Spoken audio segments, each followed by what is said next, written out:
नमस्कार. मी भाऊ तोरसेकर. तुम्ही बघत आहात प्रतिपक्ष.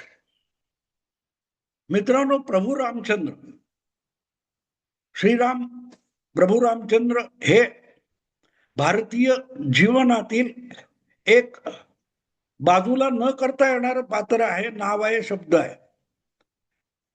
राम हा एकपत्नीव्रती आणि आदर्श व्यक्तिमत्व मानलं जातं. आणि रामाचे आदर्श शेकड्यांनी आहेत. वेगवेगळ्या बाबतीत प्रत्येक वेळेला प्रभू रामचंद्राचा एखादा आदर्श आपल्या माहितीसाठी पुढे केला जातो. बघा, श्रीरामाने अमुक केलं होतं, श्रीरामाने शबरीची उष्टी बोरं खाल्ली होती, किंवा श्रीरामाचा पदस्पर्श झाला आणि शिळा होऊन पडलेल्या अहिल्याचा उद्धार झाला, त्या शिळेतून परत अहिल्या बाहेर आली, वगैरे वगैरे आपण ऐकलेलं आहे.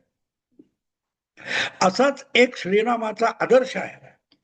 आणि त्या आदर्शाचं पालन जर कोणी करत असेल तर त्याला खराखुरा रामभक्त मानला पाहिजे. खराखुरा रामभक्त मानला पाहिजे. कुठलाही श्रीरामाने आपल्या जीवनातून आणि आपल्या कृतीतून, आचरणातून जो आदर्श निर्माण केलाय त्याचं पालन करणाऱ्या व्यक्तीला खरा राम भक्त म्हणणं हे योग्य ठरेल, नवे आवश्यक आहे, असं माझं प्रामाणिक मत आहे. आणि आज मी तुम्हाला अशाच एका रामभक्ताची ओळख करून देणार आहे. खरं तो ओळख करून देणं असं म्हणणं चुकीचं आहे, कारण तुम्ही सगळे लोक त्या व्यक्तीला ओळखता. फक्त तो रामभक्त आहे हे तुम्हाला कदाचित माहिती नसेल, किंवा इतका कट्टर रामभक्त आहे की रामाचा एक फारसा चर्चेला न जाणारा आदर्श जो आहे त्याचं पालन करणारा रामभक्त म्हणून त्या व्यक्तीची तुम्हाला ओळख नसेल कदाचित. आणि म्हणून ती ओळख करून देणं मला अगत्याचं वाटलं. या व्हिडिओचा हेतू तोच आहे नेमका. असं म्हणतात की प्रभू रामचंद्र हे एक वचनी होते, एक बाणी होते, एक पत्नीव्रती होती. म्हणजे एकदा मान सुटला की सुटला, तो मागे येणार नाही, अशी गोष्ट जी आहे. एकवचनी म्हणजे शब्द बोललो तो मागे येणार नाही, मागे घेणार नाही. या बाबतीत उद्धव ठाकरे यांची फारशी ख्याती नाही. उद्धव ठाकरे दिलेला शब्द पाळतील याची कधीही गॅरंटी देता येत नाही.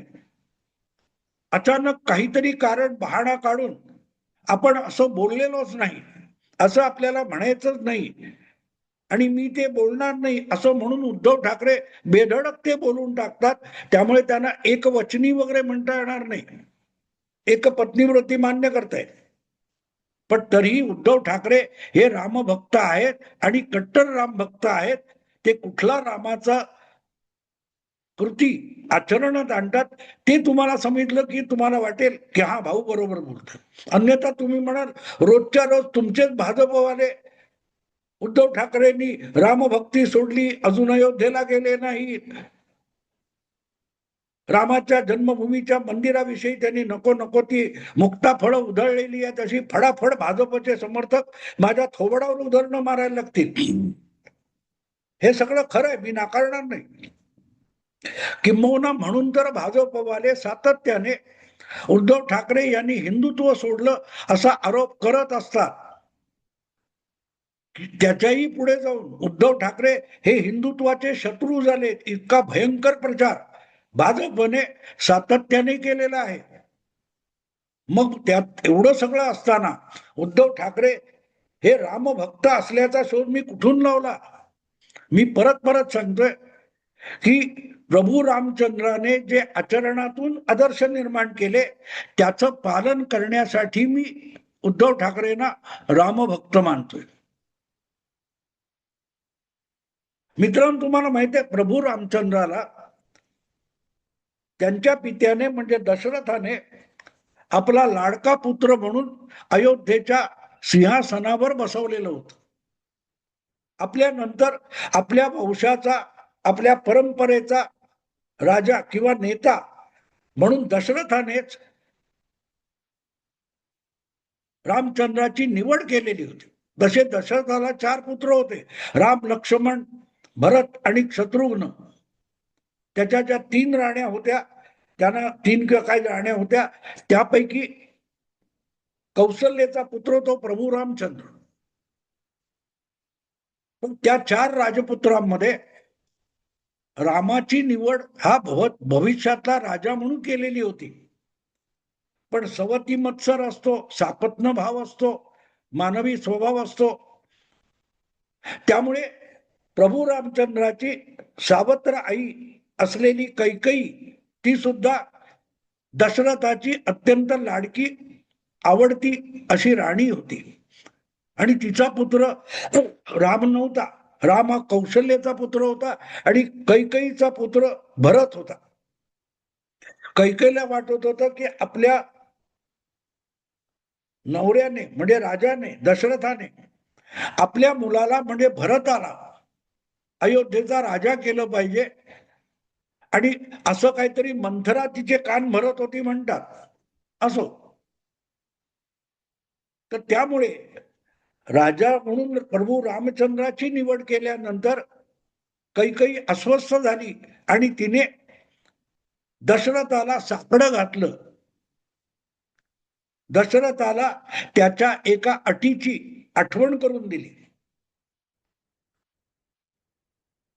कुठच्या तरी युद्धामध्ये कैकेयी ही दशरथासोबत होती आणि अशा वेळेला दशरथाचा जीव वगैरे काहीतरी तिने वाचवला म्हणून प्रसन्न झालेल्या दशरथाने, पती दशरथाने, राजा दशरथाने कैकेयीला 2 वरदान दिले होते की कुठल्याही 2 गोष्टी तू माग, मी तुला देईन.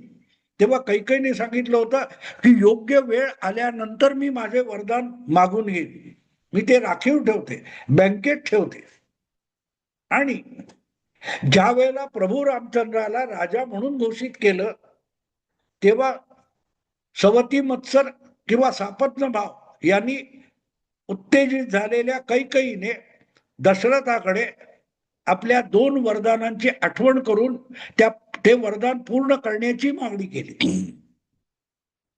त्यापैकी एक वर असा मागितला की रामाच्या जागी भरताला म्हणजे दशरथाच्याच पुत्राला राजा करावं आणि 2 रामाला 14 वर्ष वनवासात पाठवावं. लक्षात घ्या, आता हे पित्याने दिलेलं वचन होतं, पित्याने दिलेला शब्द होता सावत्र आईला. आपल्या हातातोंडाशी आलेला घास आपली सावत्र आई काढून घेते म्हणून राम विचलित झाला असता, प्रभू रामचंद्र विचलित झाला असता तर नवल नाही. पण प्रभू रामचंद्र हा पित्याच्या आज्ञेचं पालन करणारा होता, त्याप्रमाणे पित्याच्या शब्दाचं सुद्धा पालन करणारा होता आणि म्हणून तो विचलित झाला नाही. त्याने मान्य केलं की माझ्या पित्याने दिलेला शब्द असेल तर त्याचं पालन करणं हे सुद्धा पुत्र म्हणून, चांगला पुत्र म्हणून, सुपुत्र म्हणून माझं कर्तव्य आहे. आणि त्या कर्तव्याला मी जागल्याशिवाय राहणार नाही अशी भूमिका रामचंद्राने घेतली. पण आपल्या सख्या आईने सुद्धा आपल्याला राजा करण्याचं हट्ट धरला असताना भरताने राजा होण्याचं नाकारलं होतं. प्रभू रामचंद्राच्या पादुका सिंहासनावर ठेवून आपण फक्त कारभारी म्हणून काम करू अशी भूमिका भरताने घेतली. पण तरीही आपल्या बंधुप्रेमामुळे राम विचलित झाला नाही. त्याने ठरवलं होतं की आपण आपल्या पित्याचा शब्द पाळायचा, पूर्ण करायचा. आपल्या सावत्र आईने दिलेला असेल आणि त्यातून आपल्यावर अन्याय सुद्धा होत असेल तरी पित्याच्या शब्दाचं पालन करणं हे आपलं कर्तव्य आहे असं मानून प्रभू रामचंद्राने अयोध्येच्या राज्यावर पाणी सोडायचं ठरवलं आणि तो वनवासात जायला निघाला. कशासाठी? आणि त्या सगळ्या पुत्र विरहाने दशरथाचा अंत झाला वगैरे वगैरे कहाणी आहे, ती सांगत बसायचं गरज नाही. पण प्रभू रामचंद्राला सत्ता सोडून, सत्तेचा त्याग करून वनवासात जावं लागलं. याचं कारण कैकेयी असली तरी कैकेयीला वरदान देणारा दशरथ हा प्रभू रामचंद्राचा पिता सुद्धा तितकाच जबाबदार होता. कधी काळी ही सावत्र आई किंवा आपली लाडकी राणी ही आपल्या लाडक्या पुत्रावर आपल्याला अन्याय करायला लावेल याची विचारा दशरथाला सुतराम कल्पना नव्हती.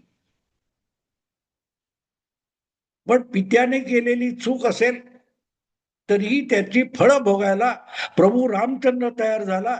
हे प्रभू रामचंद्राचं अतिशय आदर्श असं आचरण आहे. आणि आजच्या आधुनिक युगामध्ये 21व्या शतकामध्ये जर उद्धव ठाकरे हे आपल्या पित्याने कोणाला तरी दिलेला शब्द पाळण्यासाठी तसं आचरण करत असतील तर उद्धव ठाकरे यांना खरा खुरा रामभक्त म्हटलं पाहिजे. रामाप्रमाणे त्यांचं आचरण आहे. एक व्हिडिओ तुम्ही अनेकदा उद्धव ठाकरेंचे विरोधक हे जाणीवपूर्वक अपलोड करत असतात, व्हायरल करत असतात. फार फार पूर्वी म्हणजे आपल्याकडे उपग्रह वाहिन्या वगैरे सुरू झाल्या, नव्या नव्याने खाजगी चॅनेल सुरू झाले, अशा वेळेला स्टार न्यूज वगैरे होतं, तसंच झी न्यूज म्हणून जे खाजगी चॅनेल सुरू झालं होतं त्यावर आजच्या क्रिकेट BCCIचे अधिकारी असलेले राजीव शुक्ला हे पत्रकार म्हणून काम करत होते. आणि त्यामध्ये रूबरू नावाचा कार्यक्रम ते करायचे. रूबरू याचा अर्थ आमने सामने, समोरासमोर बसून घेतलेली मुलाखत असं त्या कार्यक्रमाचं स्वरूप होतं. आणि त्या प्रदीर्घ मुलाखतीमध्ये बाळासाहेबांची जी मुलाखत होती त्या मुलाखतीमध्ये शिवसेना आणि काँग्रेस यांची कधी युती होऊ शकते का, गठबंधन होऊ शकतं का, असा काहीतरी प्रश्न राजीव शुक्लांनी विचारला होता. आणि त्याला उत्तर देताना बाळासाहेबांनी छाती ठोकपणे सांगितलं होतं, मी माझ्या पक्षाची काँग्रेस होऊ देणार नाही. शिवसेना आणि काँग्रेस यांचं कधीही साठोलोट होऊ शकत नाही. काँग्रेस बरोबर जाण्याची किंवा काँग्रेसचं अनुकरण करण्याची वेळ आलीच तर I will shut the shop, मी शिवसेना बंद करून टाकेन. शिवसेना ही शिवसेना ठेवणार नाही, असा मुलाखतीतला जो शब्दोच्चार होता तो एक प्रकारे बाळासाहेबांनी सामान्य जनतेला आणि आपल्या अनुयायांना दिलेला शब्द होता की ज्या दिवशी मला काँग्रेस बरोबर हातमिळवणी करावी लागेल, ज्या दिवशी मला काँग्रेस बरोबर जावं लागेल, काँग्रेस बरोबर किंवा काँग्रेसचं आचरण करावं लागेल, काँग्रेसचं अनुकरण करायला लागेल, त्या दिवशी I will shut the shop, म्हणजे मी दुकान बंद करीन, शिवसेना नावाचा पक्ष बंद करून टाकेन. आता मला सांगा, बंद करणं आणि त्या दुकानाचं दिवाळं वाजवणं यामध्ये किती फरक आहे, किती फरक आहे.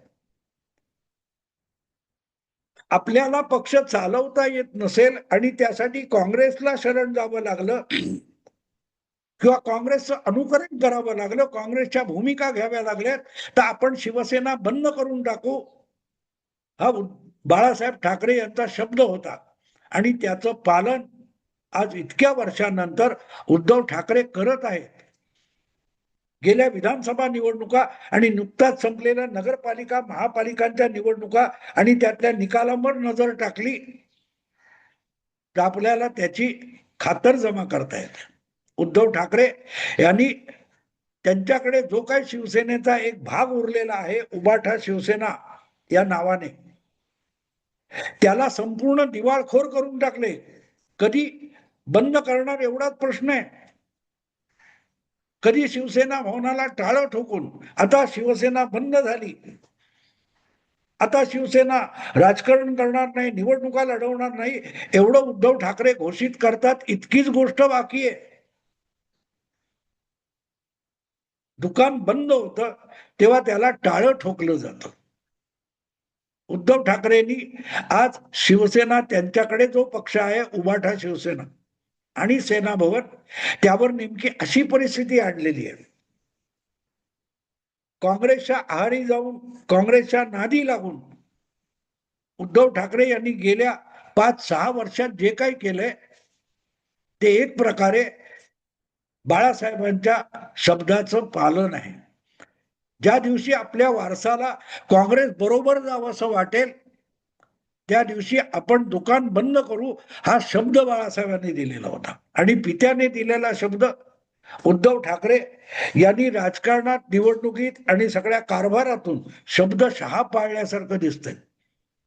फक्त आता ते कुलूप कधी ठोकतात याची प्रतीक्षा करणं त्यांचे अनुयायी आणि आमच्यासारखे विरोधक यांच्या हाती उरलेले. कधी उद्धव ठाकरे जाहीर करतात बस झाला आता राजकारण, बस झाला आता निवडणुका, बस झाला पक्ष चालवणं, मी आता सेना भवनाला टाळं ठोकतो आणि शिवसेना बंद झाली असं घोषित करतो, याची प्रतीक्षा करावी लागेल. कारण उद्धव ठाकरे हे आता आपल्या पित्याने दिलेला शब्द पालन करण्याच्या शेवटच्या टप्प्यात आलेले आहेत. समजलं असेल, आवडलं असेल, लाईक करा, शेअर करा आणि प्रतिपक्षाला सबस्क्राईब करा. नमस्कार.